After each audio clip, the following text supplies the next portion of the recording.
নমস্কাৰ মোৰ বন্ধু বান্ধৱীসকল, এইটো মোৰ নতুন চেনেল। মোৰ চেনেলটোৰ নাম হৈছে সৰু সৰু কথা।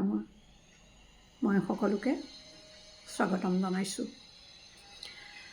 আজি মই ক'ব খুজিছোঁ চাৰ্লছ আলেকজেণ্ডাৰ ব্ৰুছৰ বিষয়ে।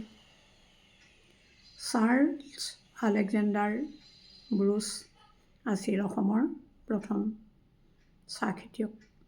কিন্তু তাৰ আগতেও অসমত সেই সময়ত ব্ৰিটিছৰ সময়ত চাহ খেতি কৰিছিল চিংফৌসকলে, যিসকল উজনি অসমত বসবাস কৰে।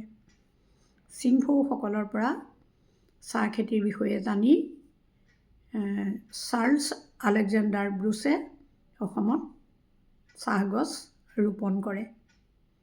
তেওঁ প্ৰথমতে চাহগছ ৰোপণ কৰিছিল জয়পুৰ, টিংৰাই আৰু চাবুৱাত। তাৰ পাছৰ পৰাই চাহ খেতিৰ প্ৰচাৰ আৰু প্ৰসাৰ হ'বলৈ ধৰে। আমাৰ অসমীয়াসকলেও তেতিয়া চাহ খেতিৰ সফলতাৰ বিষয়ে গম পায় আৰু তাৰ মূল্য বুজি পায়। চাৰ্লছ আলেকজেণ্ডাৰ ব্ৰুছৰ জন্ম হৈছিল 1793 চনত ইংলেণ্ডত।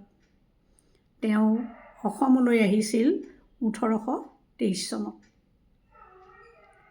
তেওঁ অসমৰ চাহ খেতিৰ সঁচাকৈয়ে বহুল প্ৰচাৰ কৰিলে আৰু শেষত তেওঁৰ 1871 চনৰ 23 এপ্ৰিলত তেজপুৰত মৃত্যুবৰণ কৰে।